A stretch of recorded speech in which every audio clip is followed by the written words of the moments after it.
Hi, I'm Stephen Vantassel. You're listening to Living the Wildlife, discussing all things related to vertebrate pest control as part of the Pest Geek podcast family. This is the disclaimer for Wildlife Control Consultant and Pest Geek podcast for the Living the Wildlife podcast.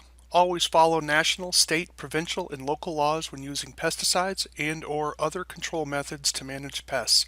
Wildlife Control Consultant, LLC, Pest Geek Podcast, Living the Wildlife Podcast, Stephen M. Vantassel, or their or his affiliates are not responsible for followers' use of the information provided here. Hi, Stephen Vantassel here, Wildlife Control Consultant, bringing another episode of Living the Wildlife as part of the Pest Geek Podcast family. If you're watching this video now and understand this is part 2 of my interview with Christian Allen, owner and founder of Tailor Made Pest Control out of Louisville, Kentucky. So if you're starting right now and you haven't seen part 1, you probably should stop. Go back to the previous video and get to part 1 first. Otherwise, you can just simply listen along because we have another half an hour or so of the interview remaining here. So again, but before you go, make sure you take a little moment, subscribe to the channel, ring the bell, and you can definitely reach out to me at wildlifecontrolconsultant@gmail.com, wildlifecontrolconsultant@gmail.com, and I do hope you enjoy the rest of this interview about the trials and triumphs of being a self-employed, brand new pest control company. He's just passed his first year, and so he has some thoughts about his transition from pest control, which he's continuing to do, and moving a little more and more into the wildlife control arena as a way of expanding his business. Hope you enjoyed it. So stay tuned. So it gives him a little cushion.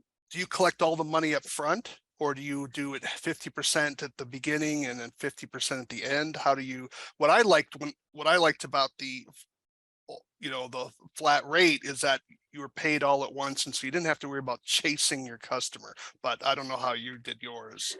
Yeah, so I try to do everything up front. Some people don't like the upfront, all up front, and excuse me. So I did with a few of them say, okay, well, I need half now, and then half when we're done.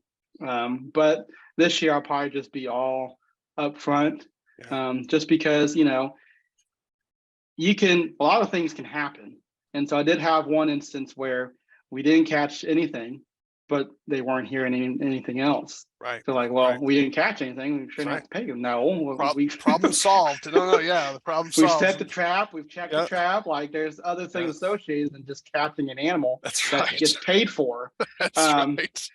So, people don't understand that part of it. That's right. Yeah. Which, people just don't know business, but that's neither here nor there. So this year I'm really going to focus on, you have to pay up front. And I'm more confident in my skill set now that I've done, trapping this past year. And so I'm more confident to be like, we need all the money now, and we'll uphold our end of the deal. And, this is what you get for it. And I'm probably going to have an agreement for them to sign too. So there's not, people hear what they want to hear anyways and don't read. But at least I have a piece of paper that said, look, you signed this and you agreed to this. So you're not working with a contract right now?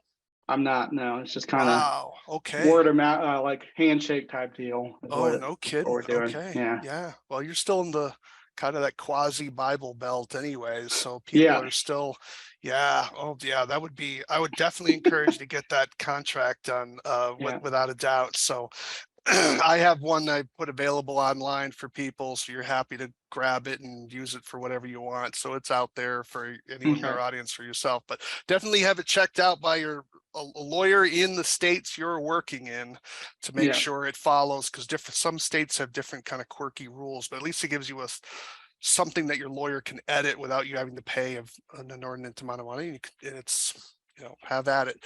Well, that's fascinating. So where's your future growth? Are you looking to continue to grow your wildlife business? Because you talked a little about the space problem, and I always envied the pest control guys. They had these cute little trucks, and they had their B&G sprayer strapped in the back of the vehicle. Everything was neat and clean. I'm looking in the back of my truck, and it's packed to the gills with tools and traps and wires and baits. screws, tools, and I always envied them. I'm like, oh my gosh, and you never have enough. Never have enough. No. Never have enough. And it's so how do you balance that with your vehicle? Do you just sort of have to keep unpacking it and like, okay, today's mostly a wildlife day, and then put the traps in, and then take stuff out, and then put the pest control stuff in? How do you balance that? Yeah, so it's a lot of taking stuff out and putting stuff in. I Okay. I'm running out of a small SUV, so I Yeah. have limited space to begin with Right. anyways. Okay. And now I'm trying to do more. So now I'm really limited on how much space I have. So it is a lot of and then I've learned too, so now I make a list the night before for all the jobs that I have, and then make a list of all the materials that I need or I think I Right. need based off what job I have, because I've had a lot Yeah. of stuff where I go to a job and I'm like, crap, I don't have this. So yeah. So then you're trying to figure something out because you don't want to go back home. Yeah.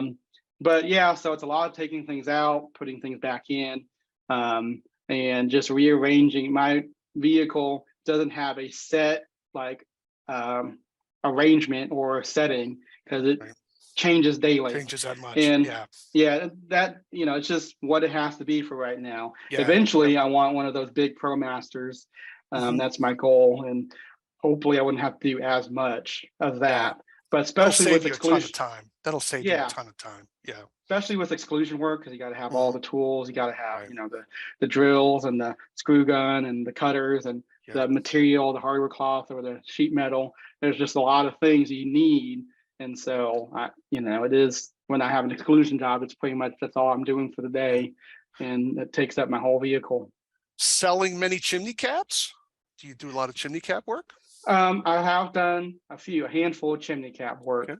Okay. So that's an add-on that we're looking I am looking to expand. It's pretty easy. Yeah. Um, It's just and it's it's really good. nice. Yeah. Yeah, How it's about good money. moles? Do you do anything with moles? Yeah. So Okay. I have actually I went like a whole year. I was going to do moles, Yeah. and nobody really bid on it. It's kind of one of those things. It's like a Huh. luxury. It's not really something that it's not people. I guess people don't see it as a need, and so they're like, "Oh Really? yeah, we want to take care of the moles," and then they call Huh. you, and they're like, "Oh, that's how much it's going to cost." Well, Okay. we don't want it. So Yeah. I've lowered my price some. I'm still making a little bit of money. It's not very profitable, Right. Okay. just because I had to lower it to make it enticing for people to want it. So I did Right. that, but I'm still making money on it. I've got actually this in December, which is really crazy. But in December, I was able to pick up three mole, and it's Remote deals. reoccurring. Yeah. So I sell it as a monthly. We'll come out as many times as you need to initially, and then it becomes a monthly. So it's initial fee and then Mhm. a monthly rate, and we keep that up year round, even though we only check from like March through November-ish is when I Yeah. normally want to check for. But we're in the South, Mhm. so we don't get deep freezes like you Mhm. probably do in Montana, and I'm from New Right. Hampshire, so That's I right. know what winters are, and Okay. we don't That's get good to know. winters here. Right. Yeah. Right. Yeah, you don't. Right.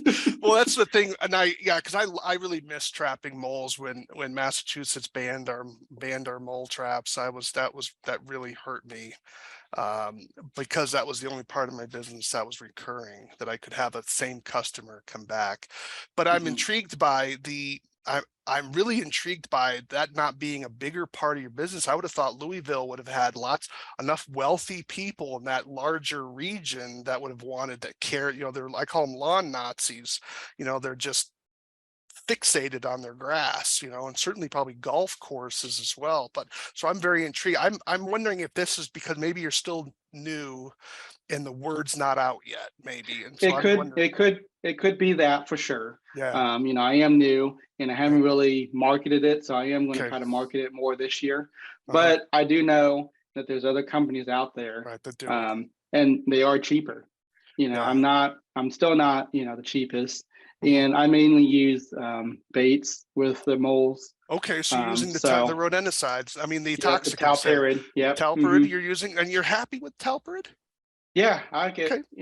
great results with talparid. Okay. So it's it doesn't take, you got the visits, to Right. see which ones are active and then Hmm. spade it. But it seems to knock them out pretty quickly. So Okay. I'm really happy with it. Yeah, I mean, Bell really put a lot of work into that, and they had I guess, an indoor lab where they had moles, and they were actually able to monitor their behavior, which is that's one of the things about rodenticides, about especially for your subterranean animals. You're always like, well, we have no more activity, but did it kill it? I mean, because Yeah. sometimes a mole or some of these subterranean like pocket gophers can go quiescent. They're not Hmm. dead. They're just sort of hanging out Yeah. for a while. Maybe things went dry. Maybe they've got too much food. Maybe they're sick, whatever. And they Yeah. go quiescent. And then all of a sudden they pop up. Well, is this a new one that's moved in? Or is this just one that that it didn't really Yeah. die? So I'm intrigued. So you've been Yeah. happy with Talpert. Have you thought about moving into the trapping side, the quote non-toxic method, or it's Yeah. just not worth it for you? I've looked into the trapping. So I did talk to Bell a lot. Yeah. I talked to their mole person, Okay. and she really did sell me on the Talpirid. Yeah. They use so they make their own traps. So they Mhm. use traps, but they only utilize traps really to kind of monitor. Okay. So they really focused on the Talpirid, um, Now, do you use the and it worms seems or the grub version? the worm. You use I the didn't worm know there was version. a grub I version, but was yeah, looking it up online the other day, and I was like, I didn't know there was a grub version. So I didn't know there was a grub version, so that's yeah, new. I might have to look into it, but I don't know because was it like 90% or 95% of a mole's diet is worms or yeah, something, because you're with something the to that eastern effect. mole. You're at the eastern Yeah, mole there. It's pretty high. Yeah, it's yeah, pretty high. I've seen numbers in the 70s and 80s, but okay, it's a major portion of their diet. yeah. I Yeah, don't know the without a doubt. exact number. I just know Yeah, it's no, like it's a the lot. majority of their food Right. is Yeah, worms. So that's right. that's what I focus on. Okay. I didn't know there was another one, but the worms seem to make the most sense to me. Yeah, I Um, haven't been able to find it online. When I was looking at the label, it was mhm. talking, it had one that was grub, and I was like, okay, well, Huh, that's kind of weird. yeah. I don't know what the difference. I've tried reaching out to one of their salespeople, but we haven't been able to connect yet. But no, if you've been happy with it, so that's intriguing. So so you're finding that how many worms would you typically use? How large are your lawns out there? Are you looking at half an acre, quarter of an acre? Most of the yards we do are about a quarter of an acre, Okay. so it's not big. We do Yeah. have bigger lawns depending on Yeah. what area you're in. So the bigger one, pretty typical lawn though, you're putting them at like the crossroads or whatever. You're not putting Mhm. them in every run. Right. So Right. typically I use anywhere from like about 5 to 10 worms Okay. And on a normal size. how are you identifying those runs? It's pretty much looking. And Mhm. then, so the first time we come out, I bring like those LG&E flags, the electricity Mhm. flags to Okay. mark the lines or whatever. Yeah. And I look for where runs cross, Okay. or, I'll put one at the beginning or end of the run.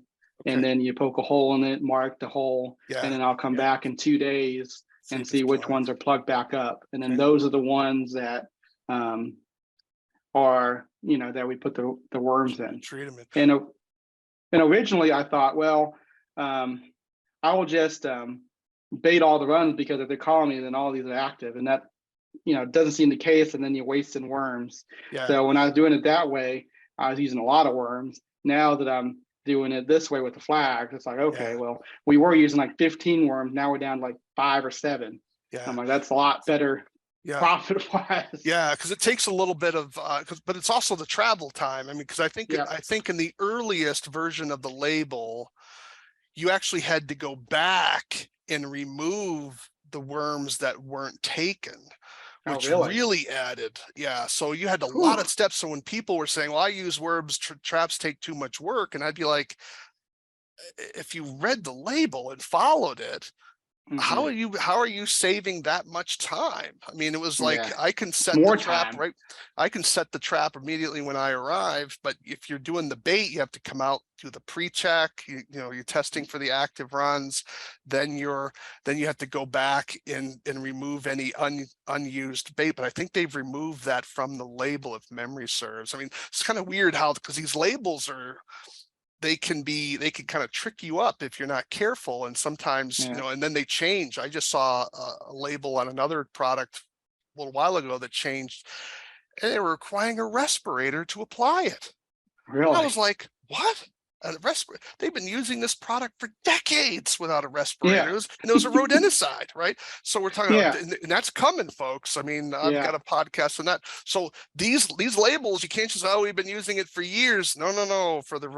Everything's changing. So it's yeah. getting, so make sure you monitor your prices, because if you're following the label, things are going to get more complicated. So that's fascinating. And Hmm. what do you use? You have woodchucks in your area. Are you using any ignitable gas cartridges, or do you trap instead, or what's your model for that? I do have like the ignitable gas cartridges or whatever. I don't really do too much of that. I do Okay. mostly trapping, just Yep. find the hole and Yep. posi set it. Yep. I have in the past used it before on some trouble ones, but I Yep. mostly just trap for that. And I've used the cartridges too for the moles. So I've had someone, not recently with me, but in the Yep. past with other properties, had some trouble moles that we just kept getting a lot of them. Yeah. So um, I used it for the moles and it worked great. Really? Okay. Yeah, Interesting. So I'm a skeptic. So I would still, I want to I, see the dead mole with that, yeah, and then we cut him open and see the smoke in the lungs or something. yeah. That's kind of, but yeah, hey, if the damage stops, the damage stops. The I mean, that's damage all. stop. I am a little leery on it because, Yeah, I read the label and they're like, oh, you don't want to do it like near a house. I can't right, remember the right. exact Yeah, I um, think it's measurements for like how 20 far feet or away. 20 feet or Yeah. so, I think is So the what you're place I looking at. used Yeah, it on was like a 1.5 acre lot. yeah, So I had lots of room and the moles yeah, weren't near the house. So, yeah. Yeah, not but too many people get poisoned with ignitable gas cartridges. The smoke is so noxious. yeah, If it's this, if yeah, you're still hanging around breathing that, there is something wrong with your head. I mean, not that we yeah, want to expose people. I'll follow the label, folks. I want to put that out there. yeah. But because I've had to breathe it, putting it down the woodchuck burrow, and man, it's you don't want to you don't want to be huffing that for any length of time. No, That is some nasty stuff. So it without a is. doubt. So Yeah. what's your favorite? So what animal has been your most profitable, and what animal has been caused the most frustration for you? The most powerful probably been bats, just Okay. because with bats it's mostly with a one-way door or netting, you let them Yeah. out and then you seal it up. So it's Right. more profitable because you are getting the exclusion work because it's kind Right. of like in conjunction together. Yeah. The most troublesome is probably groundhogs or Groundhogs. woodchucks. Yeah. They're sometimes a bane of my existence, but Okay. yeah, that's Yeah. probably my most troublesome one. But Okay. yeah, bats are fun. A All lot of right. work, Well, we'll talk but about very woodchucks profitable. offline here in a few minutes. We'll talk, see Yeah, what the challenge, see if we can work something out to help improve your odds a little bit. So yeah. we'll see how that goes. So that's fascinating. So what is your future goals now? You've talked about, so you've passed your 1 year anniversary. That's a major milestone. Congratulations. It sounds like you're on that road to increasing profitability. So you Hmm. have good expectations. You're still young. You got your health. Do protect your health, by the way. Yeah. Wildlife control can really beat up on your body. And then, so what are the goals for your company? You have just trying to maintain what you're doing and just know that more calls are coming in. Are you going to add new services? What's your vision here? Yeah. So before I get into that, but I'll Okay. talk on what you said about the health. Yeah. It is important, and so I am focusing on it. I joined a gym, and I need to go more often. But and I'm working on eating healthier and everything. But I Yeah. did have a big scare. I broke my foot Oh, um, early last year, oh and my luckily goodness. it wasn't bad. It was Yeah. just a hairline fracture. So I was still working, but it really was a scare because I stopped working for 2 days to get to the doctor and make Right. sure everything was good. Then got the boot and everything. So I was working in a boot, but yeah, I fell off a ladder. Okay. How And far? so not far, Not far. less than 10 feet. So it was fortunate. It could have been a lot worse. Yeah, that's without doubt. Yeah, that's well, I'm But glad that. Okay. yeah, so Definitely. you know, it is important, especially being a solo operator. You Yeah. know, during those 2 days, I was really panicking because Hmm. the numbers still weren't quite there yet to support Right. somebody else. But then I'm like, well, it's going to be halted to zero Right. Right. if Right. if I don't hire somebody. So I was, Right. you know, I started looking for somebody. I had somebody that's interested, so met with them again, see if they were still interested. And luckily, I didn't have to hire anybody, and I just Yeah. did No, that's everything great. on my own. But yeah, so it's something you have to really think about. And I'm not good at it, but I'm that's one of my other goals: is save for a rainy day Yeah. for Yeah. things that can happen, because I am the livelihood. If I, get Yeah. hurt, I can no longer make money. Workman's comp, have you explored? It's extraordinarily expensive, depending on how they classify your company. But have you looked into any of that, or is your business just not ready for that level of expense at this time? I haven't really looked into it. I do know it's expensive. Yeah. So that's kind of why I haven't looked into it. I do Okay. have with AFLAC, short and long-term disability. Oh, okay. Um, All right. That's so awesome. Okay, so good. I and Good. that's not expensive. I think for Yeah. everything, including life insurance, I pay like $200 a month. Oh, that's Um, awesome. and then they give you like 60 or 70% of your Your income that income, you're right. making. So at least that's something I'd still Oh get. yeah, okay, that's But great to know. yeah, Excellent. Yeah, so maybe that's an alternative. I didn't even think about that. So for those of you who are listening and you're in business, maybe don't have the money for workman's comp, AFLAC, and maybe something you want to explore, and other companies that will give you that short term, because there's long-term disability and short-term disability. Typically, I think short-term is 90 days and long-term is beyond 90 days. And so you may not be able to afford the short-term, but maybe you can get the long-term. You're looking for something like if you have, a catastrophic loss, like you fell off a ladder and broke your back or something, that at least you're not going to be destitute, that you yeah, get something coming in. So definitely look into that and be informed, because pest control is dangerous, and I would suggest that wildlife control is more dangerous in terms of the threats to your physical body. I mean, I think pest control may have some pesticide dangers, and I'm not going to go down that road. I think it's not zero, yeah. but wildlife control, it's the latter work, and of course driving your truck around. It's a lot of crazy people out there driving, so Hmm. that can happen as well. Yeah, so Any, I was fortunate. I was able to keep my policy with AFLAC from the company I worked for. So yeah. I still had the group rate to pay Oh, for it. excellent. Yeah. So yeah, it's been great for me, and I would recommend it. And Yeah.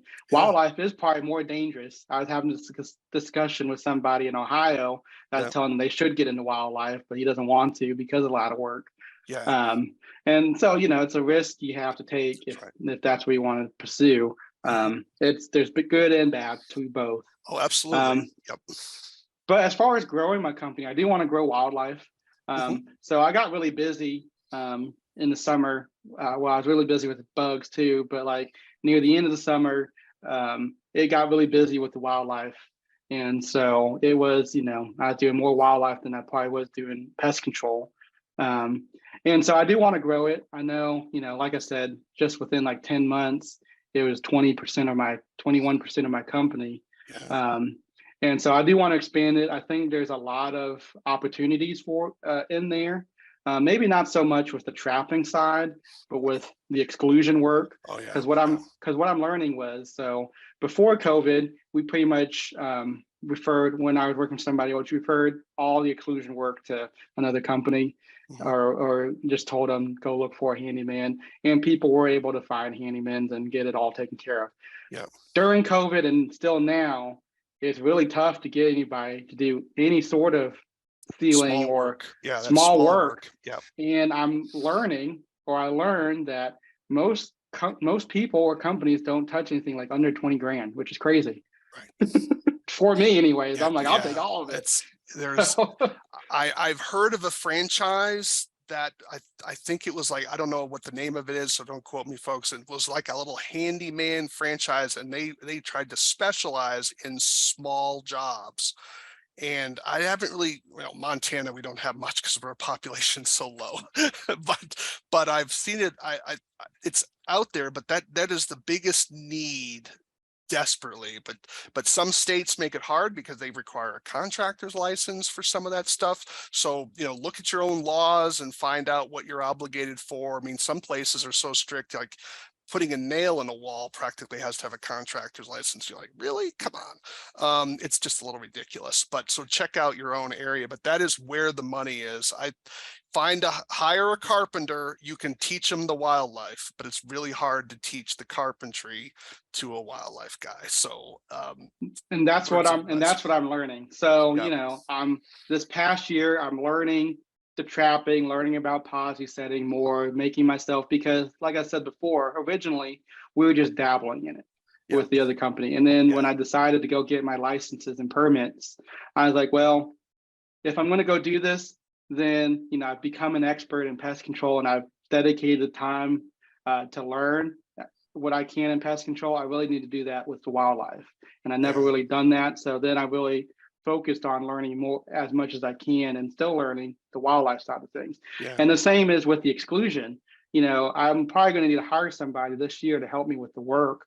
Yep. And that is something that I'm looking at, is hiring like somebody with a handyman or maintenance or carpentry background, Yep. because I don't, Yeah. I can barely, I barely know how to put a nail and a hammer, and a nail is a hammer, screw it, a nail. Right. Yeah. No, Like I hear you. I'm learning all that. So most of my exclusion work is very basic. I'm working with pest block, working, with the excluder products and caulk, and just the basic stuff. So, fortunately, Kentucky and Indiana is pretty lax. Relax. There's Yeah. no other licenses and things that you need. I'm not putting up siding. I'm not, Right. rehanging gutters and things of that nature. So there's not anything like that I have to worry about. But at least you're using quality equipment, though. I mean, because when I started, it was all over the map. So at least you're dealing with quality. You're doing excluder. You're not doing the steel wool. You're using pest block, which is a type of screening that's very durable and it has a neatness to it. And so there's other products out there as well.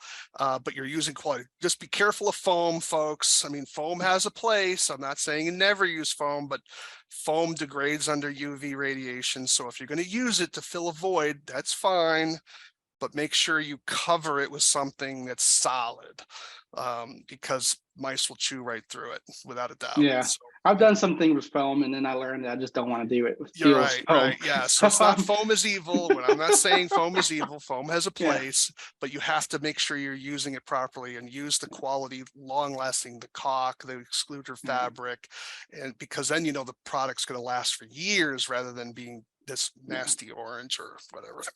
And that was the other thing I learned with the foam too, is like, it's ugly.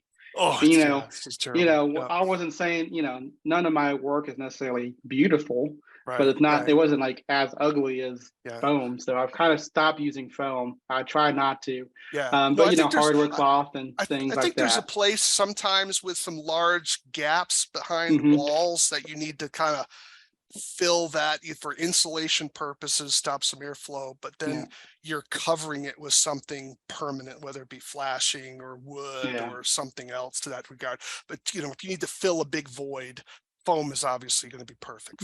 Foam is we use it, but we've used it. I'm guilty of it myself. We've used it to just do too many things, and it's not, because it's cheap. It's not and the end all simple. be all. It is not. No, and use the caulk. Caulking is king, and so without a doubt.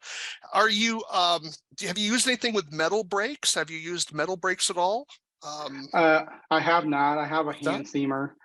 So with the pest block, you have to fold and bend. Okay, so I you're have getting used that experience. I'm getting some of the basic experience with like the hand seamer and trying to make creases and bends in the metal.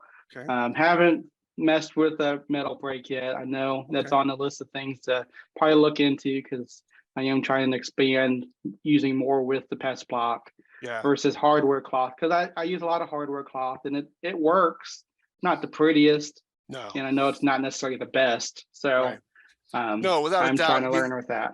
Yeah. So because when I was back in the day, I learned how to, sometimes squirrels will gnaw on the wooden slats of a vent, and it's a pain to try to, cut the board to replace it. So what I learned was that you can actually take some aluminum flashing that's already pre-painted, Hmm. and that matches the general, that blends in with the structure, and you basically bend it so it will slide over that damaged piece of wood, but make it look like it's never been touched. And when you're at the Okay. ground, Yeah. it's like you constructed a new slat to replace that, and it's really nice. I mean, I've done it. I did it once, and I am not handy at all. And I'm like, if I can do it, it is. Yeah. I was like, gosh, that's pretty, and it's cheap. And I just want to throw that out there for you. And that, because you can get different colors of that aluminum flashing, you can just basically cut it, do the couple of bends, and then just slide it right over. And you can put a little caulk underneath it so it sticks onto the wood, and Yeah. you're good to go. I mean, it's amazing. I'll definitely look into that. Yeah, Oh that'll yeah, definitely help. that'll definitely help you a lot. Now you're able to do something that looks very professional. Some of the work that's being done out there in the field with some of the metal brakes and fixing up returns and eave areas are truly amazing. Oh yeah, I've It seen. is absolutely breathtaking. It's like, gosh, that's gorgeous. Yeah, I've seen a lot of people's work, and my stuff is definitely not the prettiest. I know I've You're on talked the to some path, people. man. You're on the Yeah. path. That's it. That's all it is. You're on the path, right? And And so that's what I that's, tell people. yep, So it's something that it's functional. It works. right. It may not be the prettiest, but the customer's happy. As long as the Strength before customer's beauty. happy. Yep. And Strength so that's before beauty. kind of where I'm at. I'm learning Mhm. on the fly. I can't teach. I can't. There's no classroom to go to really to learn and whatever. There, See, there actually there is. are. There are. Yeah. There actually is. I Yeah. mean, there are Yeah. classes and things that you can learn things, but by far doing is better than trying to Yeah. try to No, learn like that. yeah, there's one organization has a training class where they actually use metal brakes in the Okay. hand brakes, the small ones, and they'll actually teach it in class. So they'll have metal out there and they'll walk you through doing some basic braking materials. And so then they'll have, I think, an advanced class out there as well. So, but it's not very common. Yeah. So this isn't just a PowerPoint thing. It's where they're Yeah. actually touching material right up front. And so, Yeah, and I've seen that. So I am, yeah, it's on some more of my goals probably later on yep. is attend more of these or try to find those classes and then take it because it's something I want to learn and become better at because there's a lot of money in this type of work. Yeah. And I'd like to get as much of it as possible. So being in Louisville, are you there for the pest control conference? Don't they have a big pest control conference there at the University of Kentucky, I believe? Yeah, so they Yeah. have one in November in Okay. Lexington. Yeah. And that's Have a you short attended? course. That's Yeah. Have you attended that one? no, I haven't. Okay. I want to. Well, last year I kind of attended it. I went down for an evening and met with some manufacturer reps that wanted, that I knew were coming in town. I wanted to meet in Yeah. person. So I went there and then ended up going inside and seeing more people. So, but I haven't really attended like the seminars or conferences that they're doing and didn't pay for it. But Yeah. I do want to go to that one. Louisville, they do have a 1 day Kentucky, the summer meet is what they call it. And I've been to that one, and I probably keep going to that one. So I'm just wondering, yeah, I wanted to just get your opinion of it. It's been a long time. I think I went to the short course way back in I think it might have been early 90s. I went to it back when it was more of like I had some pest control, but I did a lot of wildlife stuff too. So it looks more pest control now. Yeah, I think. Yeah. I think it's more pest control. And that's kind of why I didn't go to it because I'm trying to attend more of the wildlife side of it versus just the pest control. And I don't know everything there is to pest control, but sure. Right now my focus on learning is trying to learn more about the wildlife because that's what I don't know. But it looked great. I've heard a lot of people talk about it. It's definitely on, my things to do and attend is definitely Yeah. to go there. I totally agree with you. I think that with your 10 years of experience in the field, what's marginal, you're only getting marginal increases. And so you have to make a decision, where am I going to get the most bang for my buck right now? And clearly wildlife is going to give you a much bigger, you'll fill your tank up a whole lot more. You're going to learn something at the short course, I'm sure, but it's, Yeah. what's it going to do to your bottom line? It might, as the more you learn, it gets harder and harder to find that unique thing. And that's what I Yeah. call it, mining for gold. You get a Hmm. lot of slag, and then you finally find that nugget, but may have taken you 5 years to get it, right? So Yeah. it gets harder and harder, and you just get a refresher in a lot of fundamentals, which is important too, but Hmm. you're not getting those breakthroughs that are really going to hit your bottom line in a positive way. So, well, Yeah. any final things you want to let people know about, advice you'd give a new person, or your thoughts of the future? This is an opportunity to touch on whatever we haven't touched on that you think we should have. Yeah.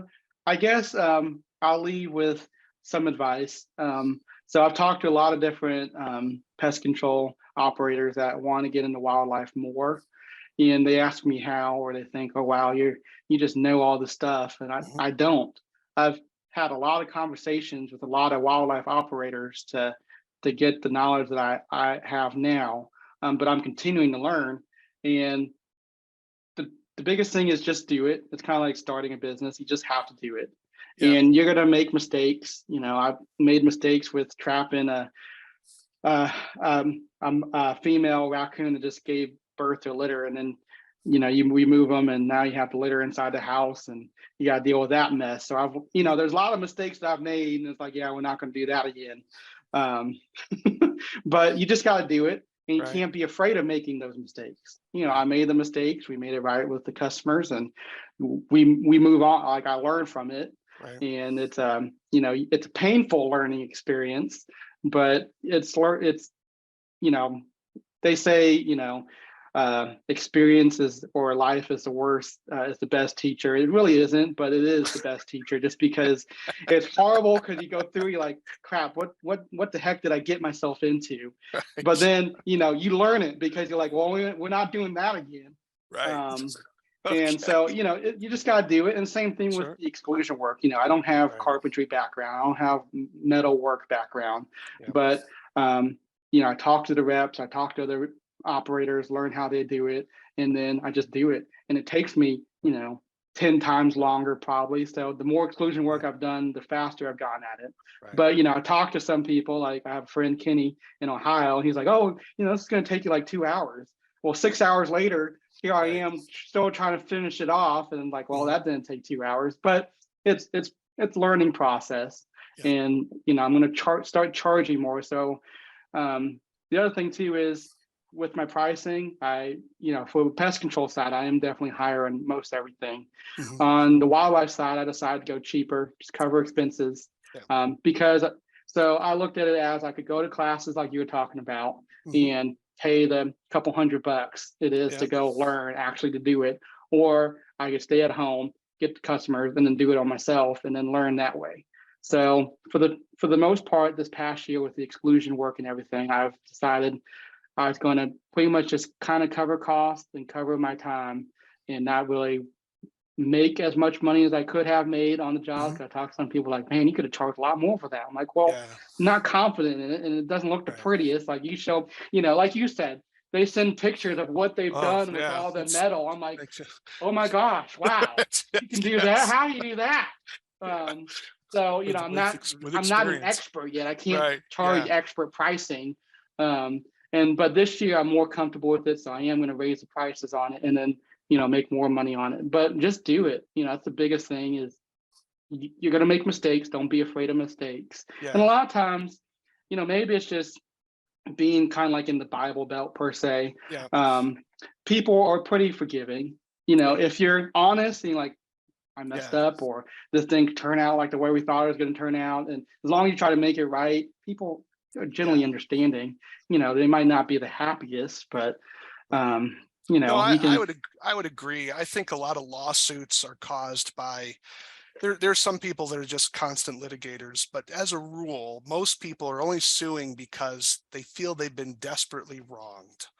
And Yeah, and sometimes there's been no attempt to try to correct it. And you're like you're looking at the business like, what was going through your head? This really worth it to dig your heels in? And so yeah, I'm really on board with I think you're right. There's a lot of but being honest is important, and that you yeah, don't want to be, because if you get caught lying, that's probably gonna really kill you. yeah. Yeah. Well, really appreciate your time. So you've been listening to Christian Allen. He is the owner, operator, and founder of Tailor Made Pest Control. I love that name. He's based out of Louisville, Kentucky. Again, that's Christian Allen, Tailor Made Pest Control out of Louisville, Kentucky. He's just passed his 1 year anniversary, and we're talking about issues related to, well, his pest control work and how he's sort of transitioned into doing a little bit more wildlife control, and talking about some of the trials and challenges with that and what his future goals are. Well, we really appreciate your time here today, Christian, talking to us and sharing some of your experiences. Of course, you've been listening to Living the Wildlife as part of the Pest Geek podcast family. We're glad to have you here. Do take a few moments to subscribe to the channel if you haven't already, and ring the bell so you can be notified of new updates. Of course, if you want to reach out to me, you can reach me at wildlifecontrolconsultant@gmail.com. Wildlifecontrolconsultant@gmail.com. I'd love to hear from you, your thoughts, suggestions for new shows, or perhaps you even want to be on the show if you're selling a new product or just want to talk about things related to vertebrate pest control. We'd love to hear from you. Again, that's wildlifecontrolconsultant@gmail.com. And again, you've been listening to Living the Wildlife. And why do we call it Living the Wildlife? Well, we call it Living the Wildlife because we want you to live the wildlife, not be the wildlife. Take care, everyone.